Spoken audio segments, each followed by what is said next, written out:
আসসালামু আলাইকুম গাইস, সবাই কেমন আছেন? আশা করি ভালো আছেন।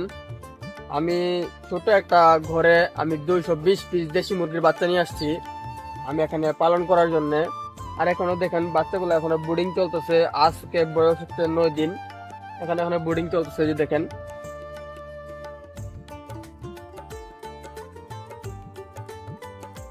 আর আমি ব্রিডিং করার ক্ষেত্রে কিছু ঝামেলায় পড়ে যাই, কারণ এখানে আমি যে কন্ট্রোলারটা লাগাইছি, এই কন্ট্রোলারের হিসাবটা আমি বুঝতে পারি নাই। আমি যে সেন্সরটা আছে, সেন্সরটা বাতির নিচে লাগাই দিছিলাম। বাতির নিচে দেওয়ার কারণে মনে করেন যে সেন্সরটা বাতি জ্বলার সাথে সাথেই এই তাপটা যখন সেন্সরে পাওয়া যেত 35 হয়ে যেত সেন্সিয়াম, তখনই মনে করেন যে বাতিটা অফ হয়ে যেত। আর এখন আমি দূরে দিয়ে দিছি। আর আমার মুরগিগুলোর সমস্যা হওয়ার পর থেকে আমি একজনের যে পরামর্শ নেই, সেন্সরটা এখন দূরে দেই। দূরে যদি 33 হয়, ভিতরে 35 থাকবো। এই তারপরে এখন একটু বাচ্চাগুলো এখন সুস্থ আছে। তারপরে দুই একটা বাচ্চা ঝিমাইতেছে, এই যে দেখেন। এই দুই একটা বাচ্চা ঝিমাইতেছে, ইনশাল্লাহ ওষুধ খাওয়ানি হইতেছে, সুস্থ হয়ে যাবে তাড়াতাড়ি ইনশাল্লাহ, আসার আল্লাহর প্রতি ভরসা আছে। আর এই যে দেখেন আমার ঘরটা কিন্তু অনেক ছোট, একদম ছোট, একদম নিচু। এই যে দেখেন আমি দাঁড়ায় আছি, আমার মাথা সমান সমান, এই ঘরটা একদম নিচু। তারপরে আমি আত্মবিশ্বাস নিয়ে, মনোবল নিয়ে আমি চেষ্টা করে যাবো, দেখি কি হয়। আল্লাহ যা করে ভালোর জন্যই করে। তো আপনাদের আমি ঘরটা দেখাইলে আপনারা বুঝতে পারবেন। আমি বাইরে সব মাথায় বাড়ি খাই যাই। এই যে দেখেন, আপনাদের দেখাইলে বুঝতে পারবেন যে আমার কৌটুক একটা ঘর বানাইছি। আমি ঘর বানাই এখানে মুরগি পালন করার চেষ্টা করতেছি। তার সাথে খোলামেলা হাওয়া বাতাস আছে। এই যে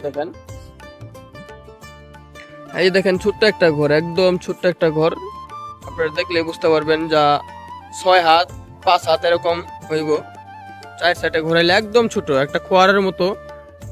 তারপরে আমি এখানে চেষ্টা করতেছি, দেখি কি করা যায়। যদি এখান থেকে আমি ভালো একটা প্রফিট পাই, তাহলে আমি ইনশাল্লাহ সামনের বার বড় একটা ঘর আমি নির্মাণ করব। নির্মাণ করার পর আমি বেশি করে মুরগি তুললে ইনশাল্লাহ তারপরে থেকে আস্তে আস্তে বড় একটা খামারি হওয়ার স্বপ্ন আমার আছে। আর যারা খামারি হইতে চান, তো আমি বলি প্রথম থেকে কেউ বেশি নিয়ে শুরু করবেন না, অল্প কিছু নিয়ে শুরু করবেন। ঘর যদি না থাকে, ছোট্ট একটা ঘর বানাবেন। ঘর বানায় ওই জায়গায় পালার চিন্তা ভাবনা করবেন, তাহলে ইনশাল্লাহ দেখবেন আস্তে আস্তে আপনি যখন অভিজ্ঞতা হয়ে যাবে অল্প বাচ্চা নিয়ে, তখন আপনি বেশি বাচ্চাও পালন করতে পারবেন। আমি এই আশা নিয়ে আমি অল্প বাচ্চা নিয়ে আসছি আর ছোট একটা ঘর বানাইছি। আল্লাহ যদি সহায় থাকে, আমি সামনের বার বড় কিছু করব, আশা আছে।